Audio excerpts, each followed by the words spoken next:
crianças podem ir para a salinha. Isso.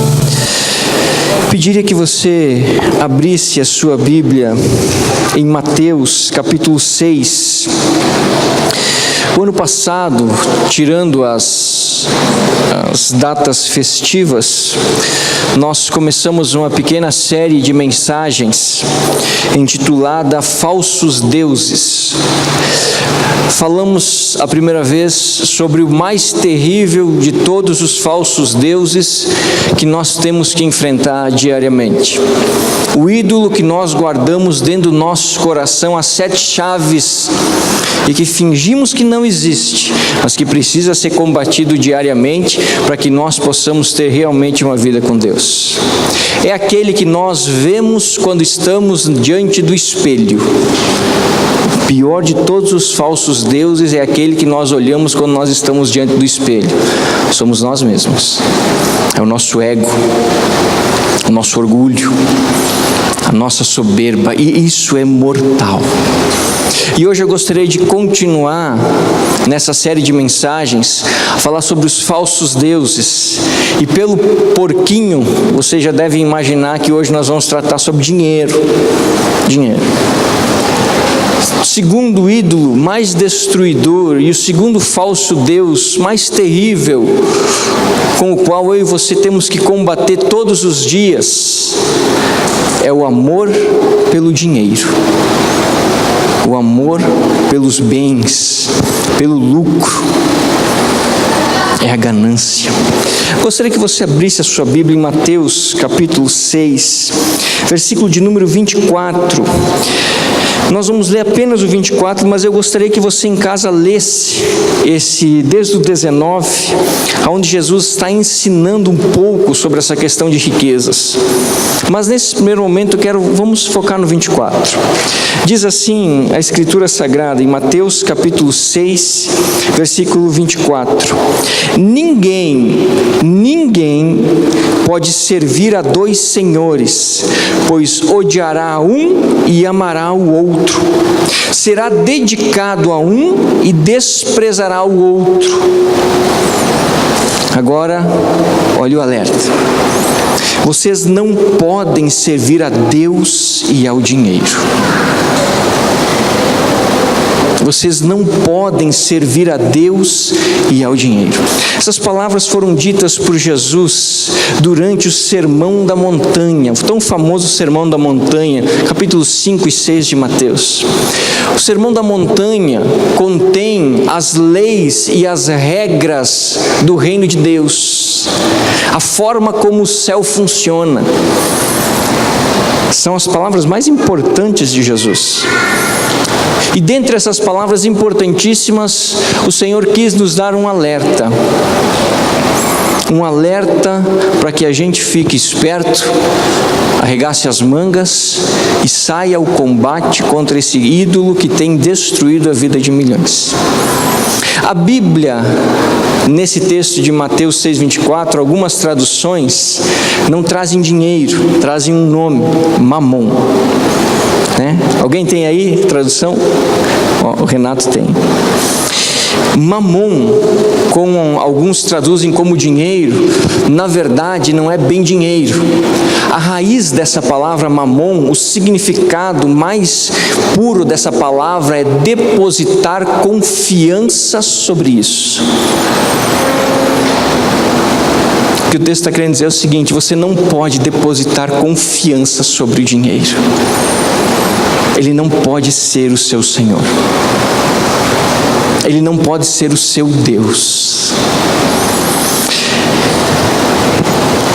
O assunto do ídolo dinheiro é tão sério na Bíblia, é tão sério, que é a única vez que Jesus atribui o título de Senhor a outra coisa a não ser o próprio Deus.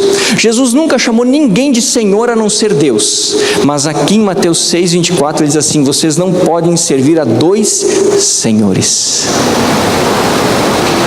E a ideia da palavra Senhor aqui é aquele cujo qual eu entrego a minha vida. Essa é a ideia. Jesus está dizendo o seguinte: você não pode entregar a sua vida a alguém que não seja Deus. Você não pode entregar a sua vida ao dinheiro e colocá-lo na mesma categoria que Deus. O assunto é tão sério que Jesus coloca um título sobre esse ídolo, que é o mesmo que ele coloca sobre Deus, sobre o nosso Senhor. Mamon é o senhor daqueles que vivem pelo lucro, pelas riquezas, daqueles que amam o dinheiro e fazem de suas vidas uma expressão deste amor.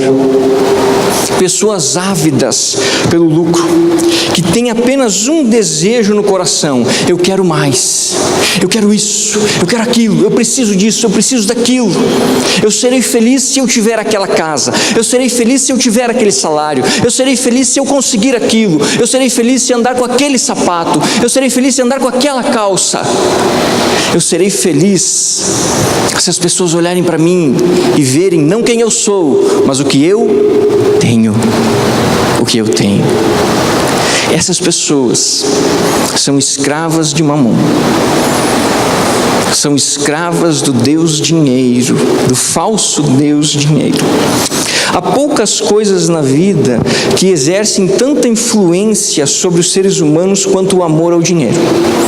O assunto é tão sério, mas tão sério, que quando Paulo escreve a sua primeira carta a Timóteo, lá no capítulo 6, verso 10, ele vai dizer que o amor ao dinheiro é a raiz de todo mal. E ele vai além, nos dando um alerta que nós precisamos ficar de cabelo em pé, porque Paulo diz assim: alguns, por amarem o dinheiro, abdicaram da fé. Eu não sei você, meus irmãos, mas eu me arrepio quando eu leio esse texto. Porque Paulo diz assim: alguns, por amarem tanto o dinheiro, abriram mão da fé, se desviaram e trouxeram sobre si, diz Paulo, infundados e muitos sofrimentos. Por amor ao dinheiro, os homens fazem guerras, criam leis, oprimem seus semelhantes, são capazes de tudo, absolutamente tudo. Talvez o grande exemplo disso seja a escravidão. O homem, quando viu que pegar o seu semelhante, colocar ele sobre grades e forçá-lo a trabalhar lhe dava lucro, achou normal escravizar a outra pessoa. Infelizmente, esse falso Deus, esse ídolo maligno, ocupa o centro do coração de milhões de pessoas, inclusive dentro das igrejas. A teologia da prosperidade, o maior câncer que adentrou a igreja brasileira, vindo dos resquícios da teologia dos Estados Unidos, tem destruído a igreja brasileira. Tem trazido pastores ávidos pelo ganho, que acumulam para si fortunas, milhões e milhões, que ensinam erroneamente o povo a ser sedento pelo lucro e pelo ganho e pelas conquistas dessa terra. Essa teologia criou uma gama de pessoas que veem Jesus, que vêm ao Senhor Jesus, que vão ao Senhor Jesus, não por quem Jesus é, mas pelo que Ele pode fazer. Eu perdi meu emprego, então eu vou fazer uma campanha de oração. Se não tivesse perdido o emprego, não orava. Não orava. Eu estou doente, então eu vou fazer jejum. Se não tivesse doente, não fazia jejum. Ávidos por ganhar alguma coisa. Pessoas que estão dentro da igreja não por adorarem a Jesus, mas porque querem receber dele o que ele pode dar. E Jesus pode dar muita coisa. Porque não há impossível para Deus, absolutamente não há. Pessoas que querem o que Jesus pode oferecer, mas não querem o que Ele é. Pessoas que estão mais interessadas em receber do que dar. Pessoas que amam mais as bênçãos do que o Deus que abençoa. Se você parar para fazer uma análise dos testemunhos que se ouve hoje em dia dos cristãos, você vai perceber que de 100 testemunhos, talvez você não encontre nenhum que diga assim: eu quero testemunhar porque eu tive um momento fantástico com Deus no meu período de oração. O Senhor me fez conhecer e me apaixonar pela Escritura. A maioria dos nossos testemunhos são: eu orei e Deus me deu uma casa. Eu orei e Deus me deu, Deus me deu, Deus me deu, Deus me deu, Deus me deu. Nós nunca testemunhamos assim: eu me coloquei à disposição para fazer aquilo e Deus operou. Essa teologia tem destruído a igreja brasileira. Nós somos em mais de 40 milhões de evangélicos e o Brasil é um dos piores países do mundo, moralmente falando. Nós vamos nos aproximar do carnaval agora. Tem igrejas que já estão com blocos para sair no carnaval. Evangelizar. O ano inteiro não evangeliza, mas daí no carnaval vão sair em blocos e evangelizar. Teologia da prosperidade, o câncer que tem matado a igreja brasileira. O ídolo Mamon, o Deus, o falso Deus que tem adentrado as catedrais e sendo colocado no lugar daquele que é o verdadeiro Deus da igreja. A sede pelos ganhos e o acúmulo de riquezas se tornaram a razão de viver de muitas pessoas. A verdade é que o homem se tornou escravo do dinheiro. Lembra do Tio Patinhas?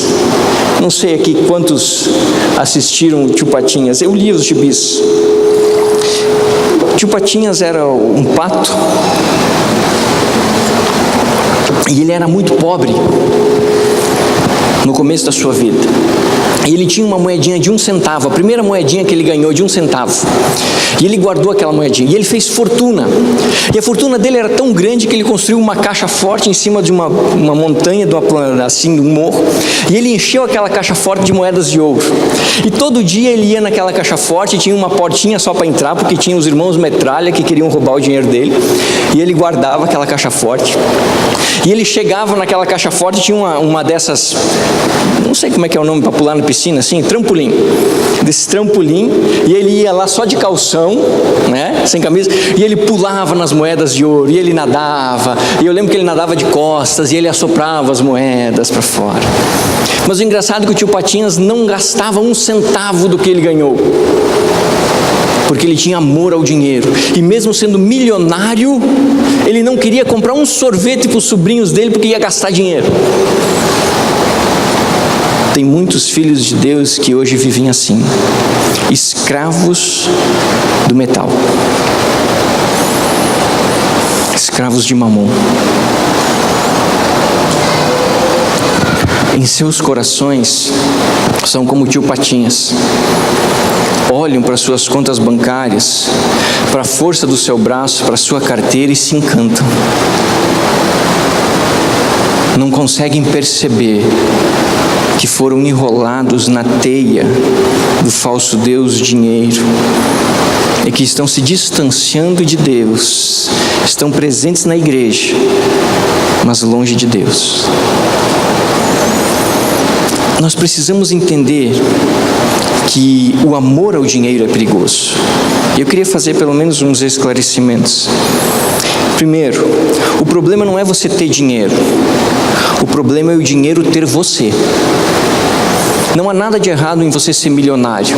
O problema é você ser o Tio Patinhas. Você ser milionário, mas ser escravo dos seus milhões. Esse é o problema. O problema não é você usar o dinheiro.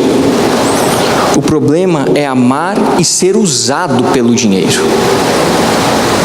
Muitas pessoas, por amarem o dinheiro, se deixam ser usados por ele, fazem negócios escusos, pegam mais do que lhe é devido, negociam com certas pessoas de índole complicada. O problema não é ter dinheiro, o problema não é o dinheiro nos servir. O problema é nós sermos servos do dinheiro. Esse ídolo, esse falso Deus, causa estragos enormes em nossas vidas, chegando ao ponto de nos condenar à perdição eterna se não for combatido e vencido. Paulo e Timóteo. Alguns, por amarem o dinheiro, abdicaram da fé. Talvez você pense o seguinte: pastor, mas eu nunca vou deixar de frequentar a igreja, ou nunca vou deixar de ler a Bíblia. Abdicar da fé não é só sair da igreja. Eu posso estar em todos os cultos sentado no primeiro banco da primeira fila, mas o meu coração estar a milhões de quilômetros do Deus que se prega sobre o altar.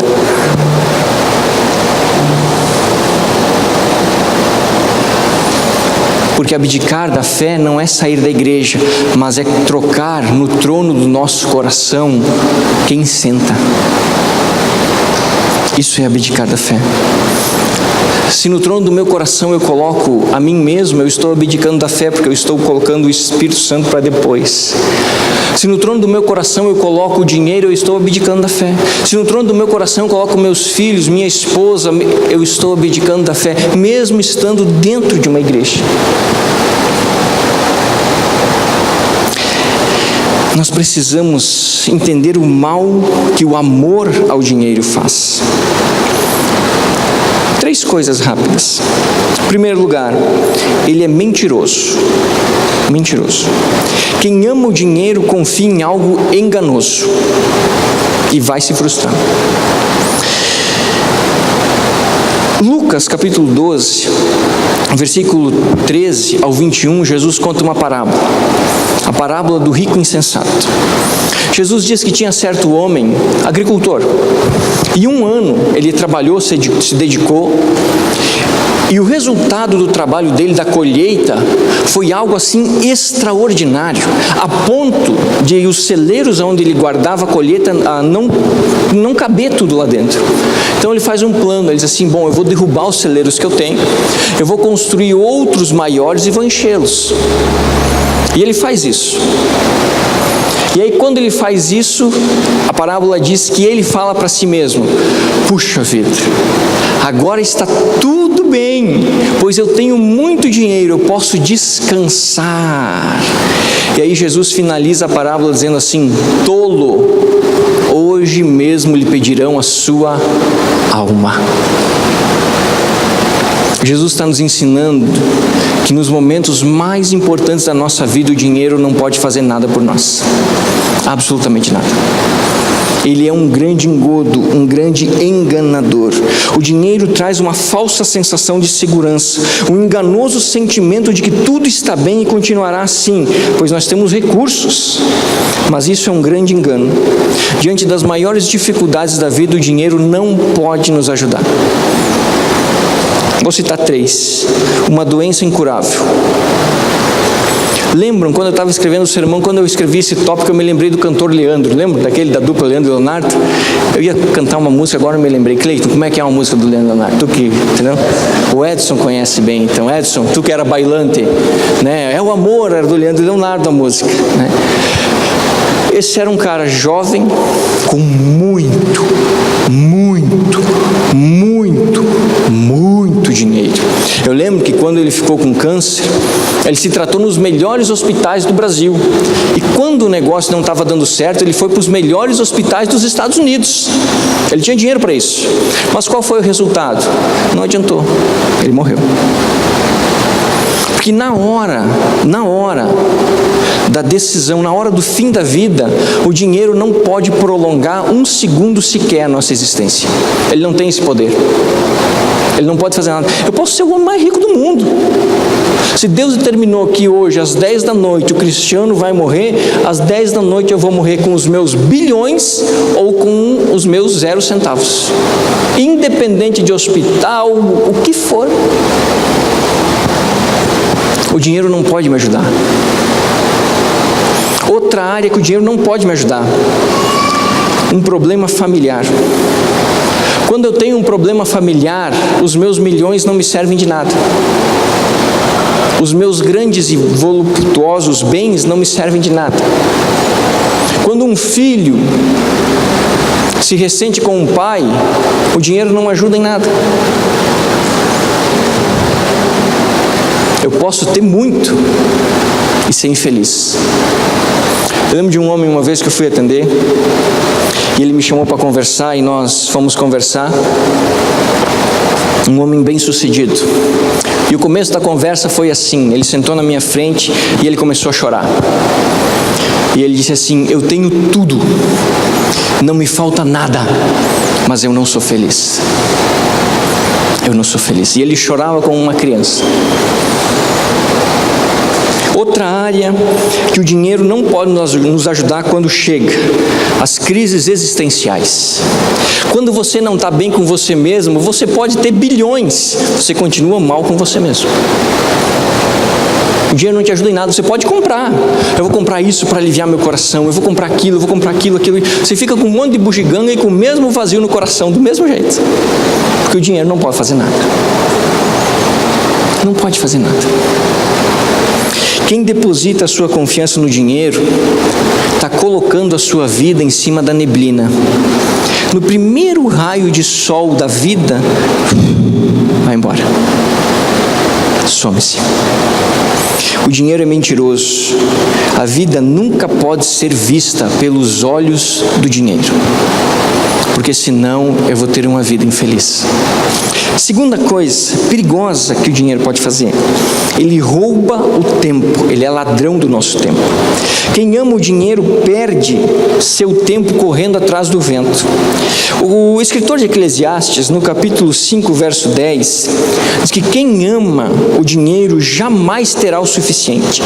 Quem ama as riquezas jamais ficará satisfeito com os seus ganhos. E quem não é satisfeito, continua correndo atrás. Continua correndo. Quantas pessoas têm contas bancárias cheias, mas não têm mais tempo para desfrutar? Quantos pais têm grande quantidade de recursos, mas não recebem uma ligação do filho que seja? Quantos irmãos que há anos não se falam por briga de herança? O dinheiro é um ladrão de tempo. E um dos maiores bens que nós possuímos é o nosso tempo aqui nessa terra. Ele é valioso, mas é curto. Ele é valioso, mas é pequenininho, 70, 80, 90, no máximo 100 anos. E depois dos 70 são anos pesados e cansativos, porque a saúde já não está boa, o corpo já não é o mesmo. Infelizmente o diabo, com esse falso Deus, tem enganado a vida de milhões de pessoas, fazendo-os gastar o tempo de suas vidas correndo atrás do dinheiro, e quando chegam ao final da sua história, descobrem que não viveram. Não viveram. Não viveram. O desejo pelo dinheiro tem feito o Ocidente entrar em ruína. E eu vou dar só um exemplo para você. Quantos casais você conhece que casam aos 20 anos? Só quem serve a Jesus, 20, 22, 23. Por que os outros não fazem, pastor? Porque querem conquistar suas liberdades financeiras. As mulheres casam com 35, 36, 37, os homens com 40. Esse casal dificilmente terá mais que 2 filhos, se conseguir ter 2 filhos. A nossa cultura, o nosso jeito de viver, a palavra de Deus está sendo ameaçada, porque nós estamos trocando o nosso tempo como família para correr atrás de dinheiro, para depois construir família. O Japão, um dos países mais ricos do planeta, um dos países com menos nascimento de seres humanos do planeta, porque os casais japoneses não querem ter filho, porque senão a mulher vai perder o emprego. Ela quer conquistar os seus bens depois de ter filho. Só que lembre-se de um detalhe: na vida, Deus estipulou que há um certo período para cada coisa. Há um certo período para constituir família. Depois disso, Não vai mais. Não vai mais. E nós temos feito isso. O Ocidente está se destruindo a si mesmo por amor ao lucro, por amor ao dinheiro. O tempo é valioso, não o gaste correndo atrás de coisas sem valor eterno. Não estou dizendo para a gente ser vagabundo, nada disso. Eu estou dizendo que existem limites para cada coisa. E existe limite para a dedicação, a busca por bens. Existe limite. Porque a vida não é isso, a vida é muito mais do que isso. Dedique a sua vida a buscar coisas de valor eterno. Eterno. Se nós voltarmos para o texto de Mateus 6 que nós lemos, no versículo 19, Jesus faz esse alerta quando ele diz assim: não acumulem para vocês tesouros nesse mundo, aonde a traça come, a ferrugem destrói e o ladrão rouba. Ele diz assim: acumulem para vocês tesouros nos céus, aonde não tem ladrão, aonde as traças não comem, aonde a ferrugem não destrói. Busque coisas de valor eterno. Isso sim é fantástico. O resto é floreio. Terceira coisa, ele trava a nossa fé. O amor ao dinheiro paralisa o nosso crescimento espiritual. Quem ama o dinheiro não consegue desenvolver a sua vida de fé com Deus. Não consegue. E é sempre uma criança na fé. Nunca amadurece, nunca cresce, porque os objetivos são diferentes. Não tem desejo por Deus, tem desejo por sucesso.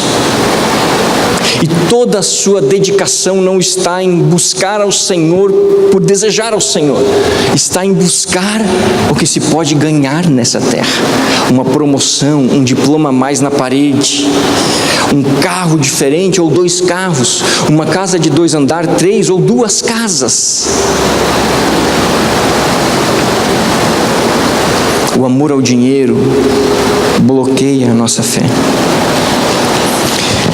Quando Paulo escreveu a Timóteo, ele falou algo que precisa gravar no nosso coração. Por amor ao dinheiro, muitos abriram mão de Deus. Essa é a tradução literal e mais clássica do texto. Quando eu amo o dinheiro, eu não tenho tempo para Deus. Quando o meu coração se apaixona pelas riquezas, não há espaço na minha mente, nem muito pouco no meu coração para as coisas do Senhor. Porque eu tenho que passar o tempo inteiro conservando aquilo que eu já conquistei para não perder e criando mecanismos de ganhar mais. Então não sobra tempo para pensar no que Deus está fazendo e naquilo que o Senhor quer me usar. A fé necessita de dedicação, paixão, contemplação, tempo. E tudo isso me é impedido quando eu me apaixono pelo dinheiro. Eu posso até frequentar a igreja, mas eu não desenvolvo a minha fé. Eu não tenho novas experiências com Deus. Eu não envolvo os meus dons e os meus talentos em nada. Porque eu me dedico única e exclusivamente a ter aquilo que eu quero. E o que eu quero não é Jesus. Não é Jesus. Eu sou alguém que chego diante das portas do céu, mas não bato. E por isso não entro. Eu chego diante da porta da eternidade, mas eu não bato. E se eu não bato, eu também não entro.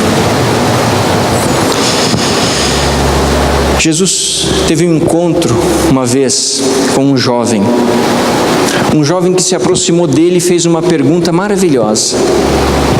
Bom mestre, eu quero seguir ao Senhor, o que eu farei para ter a vida eterna? Foi a pergunta do jovem. Jesus olhou o jovem e diz o texto de Lucas que quando Jesus olhou o jovem, Jesus amou o jovem, amou ele. E Jesus diz para ele: falta uma coisa para você, meu filho. Vai para casa, pega tudo que você tem, vende tudo, pega esse dinheiro, entrega aos pobres. Quando você não tiver nada, você vem e seja um dos meus discípulos. Diz o texto bíblico que aquele jovem começou a se afastar de Jesus, triste no seu coração, pois era muito rico. Virou as costas e foi embora. E aí Jesus olha para os seus discípulos e fala uma coisa que nós precisamos entender. Jesus diz assim: como é difícil para um rico entrar no reino de Deus. Por quê? Porque o ídolo Mamon, o falso Deus, muitas vezes ocupa o trono do nosso coração. Aquele jovem, no coração dele, Deus não era o primeiro era a sua fortuna. E é por isso que ele não conseguiu vender tudo que ele tinha. E é por isso que ele chegou à porta da eternidade, mas não bateu. E é por isso que ele não entrou. Não entrou. O amor ao dinheiro é um mal, um ídolo destruidor, um roubador de vidas. E nós precisamos combatê-lo, porque nós gostamos das coisas que o dinheiro nos proporciona. Elas nos encantam.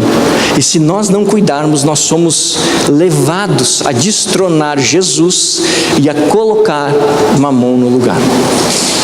Por isso que Deus nos deixou algumas armas de enfrentamento e de combate que servem para que nós vencemos o amor ao dinheiro. E eu queria conversar com você sobre isso hoje, sobre essas armas. 3 delas eu quero citar e eu gostaria que você anotasse, ou pelo menos gravasse, porque isso é muito importante. Primeira arma que Jesus nos deixou para combater o amor ao dinheiro: fé. Fé. Por que fé, pastor? Simples. Porque o Deus a quem servimos é o Senhor de todas as coisas. Ele é o dono de tudo, inclusive de você e de mim. O escritor em Ageu, capítulo 2, verso 8, diz que a prata e o ouro me pertencem, diz o Senhor dos Exércitos. E lá no Salmo 24:1, diz assim: a terra e tudo que há são do Senhor. O mundo e todos os seus habitantes lhe pertencem. A fé é uma arma contra o dinheiro, porque quando eu tenho fé em Deus, eu não dependo do dinheiro para alegrar o meu coração e para viver despreocupadamente. Porque eu sei que se eu não tenho, eu sirvo a um Deus que tem. E há a promessa de Deus em Mateus 6,33, de que se eu buscá-lo de todo o meu coração, as demais coisas na minha vida, Ele se encarregará de fazer. Então, se eu tiver uma fé substancial, se eu tiver uma fé sólida no meu Senhor Jesus, eu posso ter milhões ou posso ter centavos, o dinheiro não conquistará e nem roubará o meu tempo de preocupação, porque eu sei em quem tenho crido. Eu sei. A fé em Deus me dá a certeza de que o Senhor não me desamparará frente à necessidade. Me garante que o meu Rei vitorioso é o meu provedor. Isso é uma coisa que nós precisamos entender.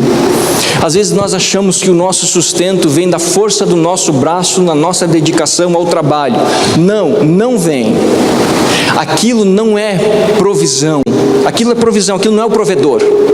Trabalho é provisão, provedor é quem dá a provisão. É Deus que nos dá o trabalho e através dele nós conquistamos os nossos recursos. Mas se não fosse Deus, em primeiro lugar, permitir que eu vivesse, eu nem sequer ia trabalhar. Se não fosse Deus permitir que eu trabalhasse todos os dias, não importa o quanto bom eu seja na minha função, não serviria para nada.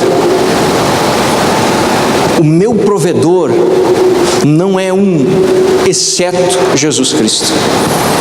É Ele que todos os dias põe o pão sobre a minha mesa. E é por isso que o cristão apaixonado por Jesus não come sem agradecer aquele pão, seja aquele jantar extraordinário ou seja aquela bolacha de sal com água que está na mesa, pois foi Jesus que colocou ali.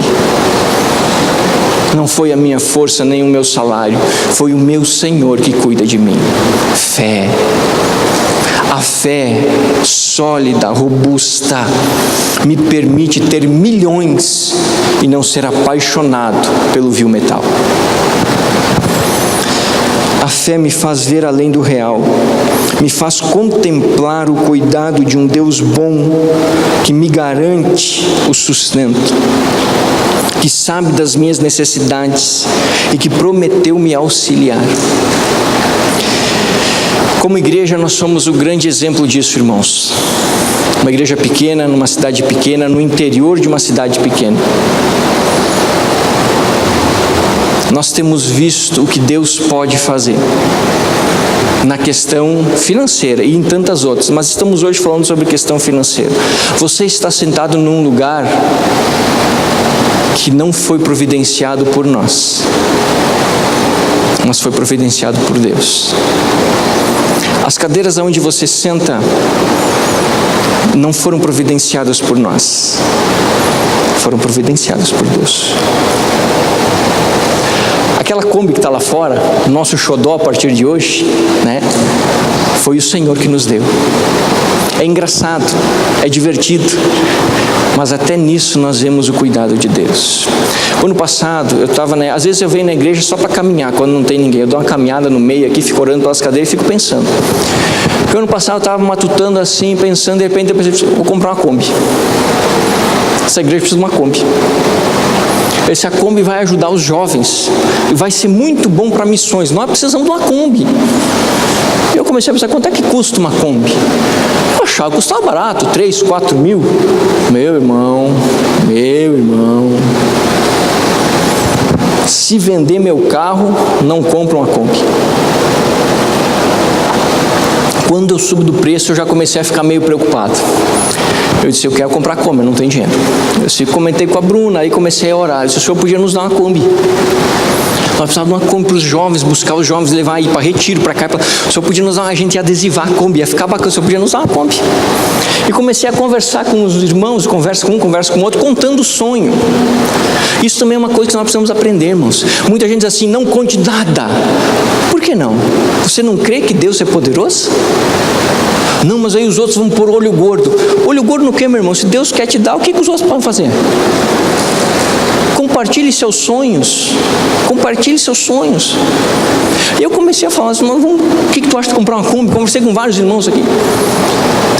No dia 1º do ano, eu levantei de manhã, eu faço meu devocional de manhã, que é a hora que eu gosto. Li minha Bíblia, fui para a oração e orei por 2 coisas aquele dia. Pela Kombi e pela construção do nosso ministério infantil. Eu disse, Senhor, nós precisávamos de uma Kombi. Assim, não que a gente tenha urgência da Kombi, mas ia ser muito bom, porque ia ajudar bastante. Não é algo assim que, meu Deus, mas ia ser bacana. E também a gente não tem dinheiro, mas o Senhor é dono do ouro e da prata, a Bíblia diz. O Senhor podia dar essa Kombi para nós. E orei pelo ministério infantil, que a gente quer construir 2 andares aqui, do lado. No dia 1º de janeiro, 5 horas da tarde, uma mensagem no meu celular, a foto da Kombi e a palavra embaixo, serve essa? Aí eu disse, olha, o serviço serve, mas quanto é que custa? O dinheiro está curto, não temos dinheiro. Passou uns 10 minutos, sem resposta, veio a mensagem, já comprei, só ir pegar, presente para a igreja. Fé.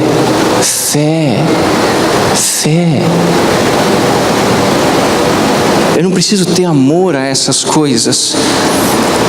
Eu devo ter amor ao Deus que está acima de todas essas coisas. E quando eu tenho esse amor, eu sei que se eu preciso dessa cadeira para sobreviver, o Senhor vai dar um jeito de que essa cadeira venha para mim sobreviver. Porque é a promessa dele. E a Bíblia diz que Deus zela pela sua palavra para cumpri-la, porque Ele não é homem para mentir. Fé. E eu gostaria que você orasse pelo ministério infantil, meus irmãos. Estava orando nas férias. Eu disse, Senhor, nós precisamos construir um ministério infantil, mas é um negócio meio caro, deve dar uns 300 mil, nós não temos nem 1.000, quanto mais os 300. Eu disse, Senhor, mas o Senhor podia nos ajudar. E Deus falou comigo assim, eu vou ajudar o quê? Você não tem nada pronto, não tem nada. Eu entendi o recado. Essa semana já liguei para um amigo meu e disse, faz a planta que depois eu vou mostrar para a igreja, nós vamos discutir como é que nós queremos e nós vamos colocar ali para orar. Deus vai nos dar. Deus vai nos dar. Fé. Uma arma que nós precisamos aprender a usar. Não para querer as coisas, mas para saber que quando necessário for, a mão de Deus não conhece o impossível. Segunda arma que Deus nos dá para a luta contra o ídolo Mamon: fidelidade. A Bíblia fala sobre dinheiro e fala muito, porque é um ídolo terrível. Ela nos dá orientações claras de como tratar com o nosso dinheiro. E uma das orientações que temos é que o nosso dinheiro deve servir ao reino de Deus. Ele deve ser um agente de salvação. Isso acontece na realidade da fidelidade do dízimo e da oferta. Malaquias 3:10, o Senhor dá uma ordem. Ele diz assim: tragam todos os dízimos ao tesouro do templo, para que haja alimento em minha casa. E lá em 1 Coríntios, capítulo 9, 2 Coríntios 9, 7, Paulo fala sobre a oferta, quando ele diz assim: cada um contribua segundo tiver proposto no seu coração, não com pesar. Oferta dada de mau gosto não é oferta, é orgulho. Por que orgulho? Porque eu sou tão orgulhoso que até diante de Deus eu não quero dizer não. Oferta é dada com amor. Eu quero abençoar. Eu quero abençoar.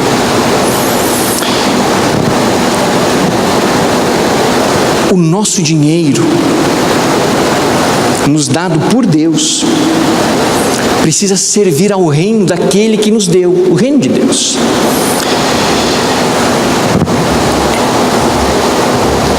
Nós precisamos entender que se nós não somos capazes de cumprir a ordem de Deus relacionada ao dinheiro. Tem dinheiro aí, Cleito? Tem? No bolso? Me dá uma notinha, não vou rasgar, prometo. Que é isso? O que é isso aí? Ah, mano, essa eu não conheço muito bem, né? Se nós não conseguimos, diante de Deus, pegar um pedaço de papel com tinta, isso aqui é um pedaço de papel com tinta. Se você chegar para um índio que nunca viu isso aqui e dizer assim: eu te dou isso aqui, você me dá uma flecha, ele vai olhar e dizer assim: vou fazer o que com esse pedaço de papel? A minha flecha eu uso para me alimentar, isso é um pedaço de papel com tinta, eu não quero esse negócio. Mas eu acredito que isso aqui vale 50 reais, eu tenho fé que isso aqui vale 50 reais. E Deus, ele diz assim: cristiano, seja fiel. O meu mandamento é que desses 50 reais que eu te dou, você invista 10% dele no reino, para que o meu reino nessa terra avance. Se eu não consigo cumprir essa ordem relacionada a um pedaço de papel com tinta, é porque no trono do meu coração quem senta é Mamon. Pastor, mas eu ganho pouco. Eu também. Pastor, mas é difícil. Eu sei. Eu já passei meses sem receber salário, irmãos. Meses. Oferta? Não custa, quem sabe, né? Já passei meses sem receber salário. Você que é pai de família, você sabe, as contas chegam. Eu lembro que quando começava a se aproximar dia 20, eu começava a me preocupar, dizendo assim: meu Deus do céu, como é que eu vou pagar a luz? Não recebia nada. E de repente Deus fazia aqueles milagres dele, vinha algum dinheiro. E eu pegava aquele dinheiro e dizia assim: nossa, quanto dinheiro? 200 reais. E aí eu me lembrava assim: bom, eu preciso dar dízimo e oferta boa. E aí às vezes, irmãos, eu confesso para você, no meu coração eu pensava: meu Deus, mas vai sobrar o que para fazer as coisas? Mas aí entra a primeira arma, arma 1. Rapidamente eu puxava a minha memória, a promessa de Deus. É o Senhor quem cuida de mim, Ele sabe o que faz. A promessa de Deus. E aí eu pegava aquele dízimo e levava ao Senhor. E esperava.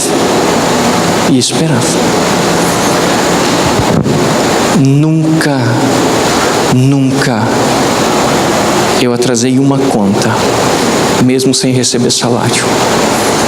Nunca faltou o pão sobre a minha mesa, mesmo sem receber salário. Às vezes eu não tinha o que eu queria, mas nunca faltou o que eu precisei para sobreviver.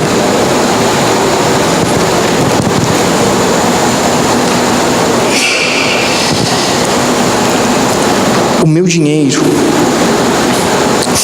é o compromisso que eu tenho com o Senhor, com o seu reino e com as pessoas.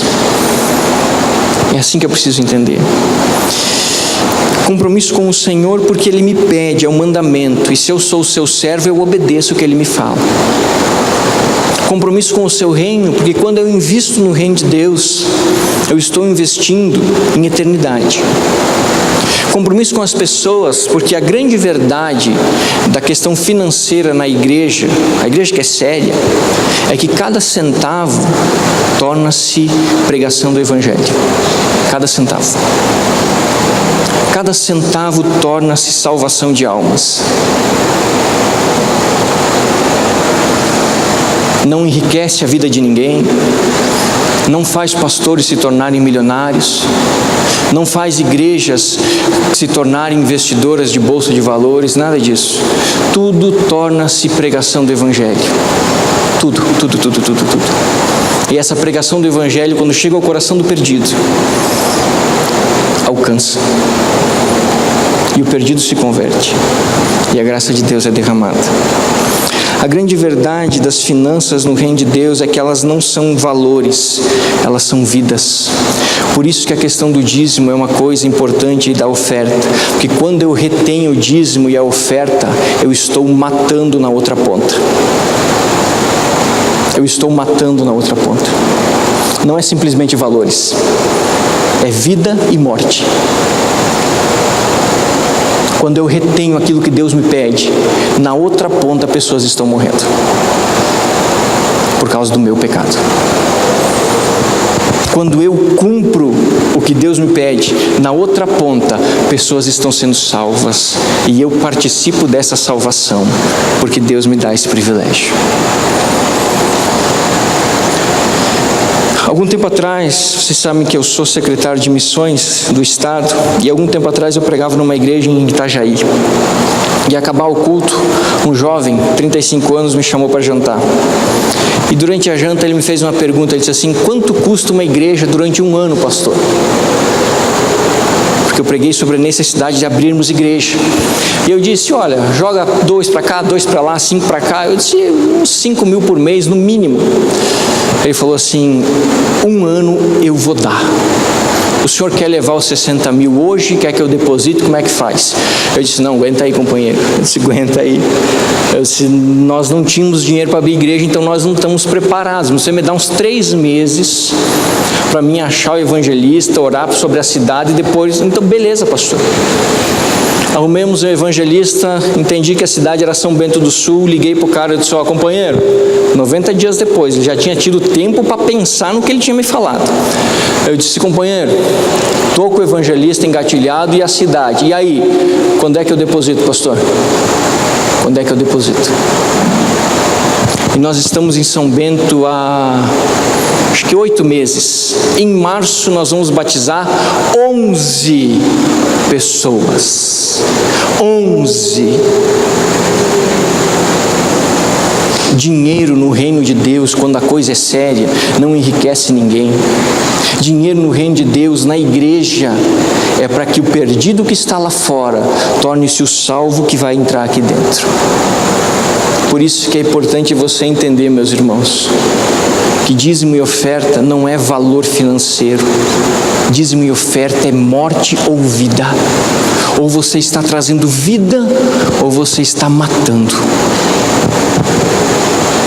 Terceira e última arma que Deus nos deu, essa é a que eu mais gosto. Eu mais gosto.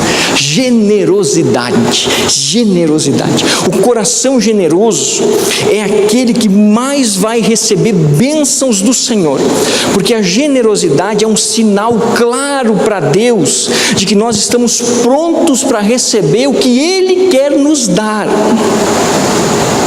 Isso porque o coração generoso demonstra claramente que o amor que sinto não está no que tenho, mas nas pessoas que convivem e que eu estou junto. Quando Deus encontra um coração generoso, Ele tem prazer em abençoar. Ele tem prazer, porque Ele sabe que aquilo que Ele vai derramar sobre nós não vai, no nosso coração, nos encantar ao ponto de destronarmos Jesus do nosso coração e nos alegrarmos com a bênção. Com a bênção. Provérbios 22:9, quem é generoso será abençoado, pois reparte o seu pão com o pobre. Outro texto que eu quero citar para você, Provérbio 11:25, o generoso prosperará, quem dá alívio aos outros, alívio receberá. Generosidade. A generosidade precisa ser uma das nossas marcas mais profundas de vida. Sabe por quê? Porque eu sou fruto da generosidade de Deus. Eu e você, presos no lamaçal de pecados, condenados à destruição, ao tormento, ao inferno eterno, por nossos pecados, Deus foi generoso ao ponto de entregar o seu Filho para que eu pudesse sobreviver. Deus foi generoso, então eu preciso ser e viver a generosidade. O generoso jamais vai cair nas garras do ídolo Mamon, porque o generoso valoriza mais as pessoas do que as coisas. A generosidade é o amor materializado em atitudes práticas que podem mudar vidas. Esses dias eu fiquei feliz demais em ver uma notícia. Uma mulher chegou na farmácia e ela viu um idoso. E o idoso fez ali os pedidos de remédio e quando foi somar tudo ele não conseguia pagar. Aquela mulher que nunca havia visto aquele idoso se aproximou do caixa e pagou a conta dos remédios daquele homem. Essa é uma pessoa que Deus tem prazer em derramar dinheiro sobre a vida dela. Deus tem prazer em fazer isso. Porque o coração dela jamais vai valorizar o vil metal mais do que o seu semelhante, do que as pessoas que convivem com ela. Generosidade. Generosidade. Fazer o bem aos outros, ser generoso com os outros, abençoar. Jesus certa vez disse que há muito mais prazer em dar do que em receber.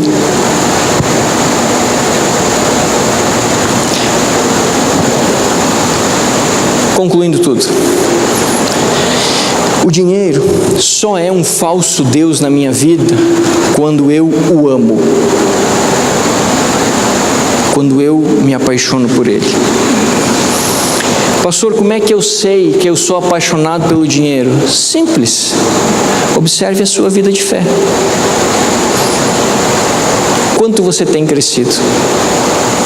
Simples. Olhe para o seu coração nesse exato momento e me diga qual é o maior desejo do seu coração.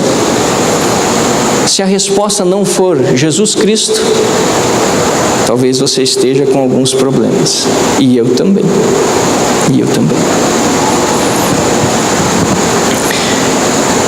Nós precisamos entender o dinheiro. O dinheiro é uma semente. Eu fui lá no seu Darcy hoje pegar, para mostrar aqui para vocês. Não semente de dinheiro, né? Mas de milho, no caso. Mas o dinheiro é uma semente, igual essas aqui de milho. Tem 3 aqui. 3. Deus nos dá uma escolha em relação ao dinheiro. Ele nos dá a semente. Todo mês Deus nos dá sementes de dinheiro, todo mês. E Ele deixa que nós tomemos a decisão. Eu quero essa semente ou eu semeio a semente? Ou eu semeio? Essa decisão é minha. Deus me orientou na Bíblia sobre fé, fidelidade, generosidade, sobre dar, sobre abençoar. Ele me deu um conselho. Ele diz assim: eu estou te dando a semente, semeie que é melhor, Cristiano, semeie que é melhor. Mas muitas vezes eu estou vivendo comendo semente, e semente não é bom de comer, não é bom. Porque semente não é para comer, semente é para semear. Semear. Dinheiro é assim. O dinheiro vem à nossa mão para ser semeado. Semeado aonde, pastor? Em todos os lugares. Na sua própria vida. Talvez esse ano você podia fazer algo diferente. Você podia começar um investimento que você nunca fez. Uma previdência privada, alguma coisa de banco aí, Renato, para mim saber aí em previdência, investindo. Se tu tiver um pouquinho mais de dinheiro, podia investir no tesouro, né? Ações. Talvez você pode começar esse ano, você nunca começou. Você está plantando a semente. Lá na frente você vai ter o lucro. Mas também é a semente do reino. Através do seu dízimo e da sua oferta, você pode estar plantando hoje, aqui, a mudança da história, da vida de milhões de pessoas em lugares do mundo que nós nunca vamos colocar os pés. Mas quando chegarmos aos céus, talvez Deus nos dê o privilégio de dizer assim: lembra da tua fidelidade, Cristiano? Eu disse: eu lembro. Está vendo aquele grupo lá, Cristiano, lá no fundo? Eu disse: estou vendo, Senhor. Teu dinheiro ajudou que o Evangelho chegasse no coração daquelas pessoas. Semente de generosidade, de abençoar o próximo, de fazer algo diferente, de dar mais e melhor para os outros, ser generoso. Quem semeia generosidade, colhe amor. Ou você pode simplesmente sair na sua vida catando semente para comer, recolhendo e guardando como se fosse tudo o que você mais precisa e mastigando semente dura. Quando você podia plantar e daqui a algum tempo colher com fartura. Eu lembro que quando nós íamos na nona, ela tinha um caseiro, e às vezes esse caseiro fazia algumas hortas, algumas lavouras pequenas, porque a nona já estava bem velhinha, então a maior parte, né, ela fazia algumas coisinhas. Eu lembro que tinha uma maquininha, não sei o nome, vocês devem lembrar, se colocava sementes, fazia trec, né? Colocava na terra, colocava o milho ali embaixo. As mais modernas tinham até um lugar para colocar adubo junto, né? Tinha 2 lugarzinhos. E eu lembro que nós não conseguíamos plantar, mas aquele caseiro ia plantando e a nossa função era o seguinte: aonde ele colocava a semente, a gente ia lá colocando a terra e a gente ia fazendo. E eu passava as férias, e passava 2, 3 semanas, você não via nada naquele negócio, era só terra, parecia que tinha morrido tudo. Mas passado alguns meses, você chegava na nona, e você olhava assim para o lado de cima da estrada, onde era feita a lavoura, você via assim aquele mundaréu de milho, fruto da semente. Assim é o dinheiro. Assim é o dinheiro. Você pode continuar comendo semente. É uma escolha sua. Ou você pode usar o dinheiro para aquilo que ele realmente serve para ser usado. Semear na sua vida, no reino e na vida dos outros. E aí, certamente colherá com fartura na sua vida, no reino de Deus e na vida dos outros. Guarde o seu coração de mamon, porque é o ídolo que pode paralisar a sua fé. Quem chega nas portas do céu, mas não bate, também não entra. Também não entra. Feche teus olhos, vamos orar.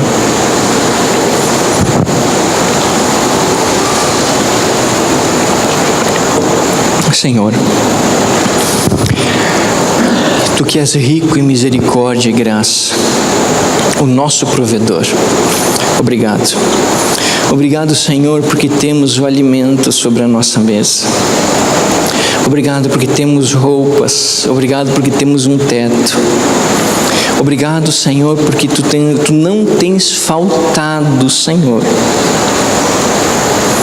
Nós Te agradecemos. Pedimos perdão porque muitas vezes, Senhor, nos deixamos levar pelos encantos de Mamon. As coisas são encantadoras, os bens são encantadores.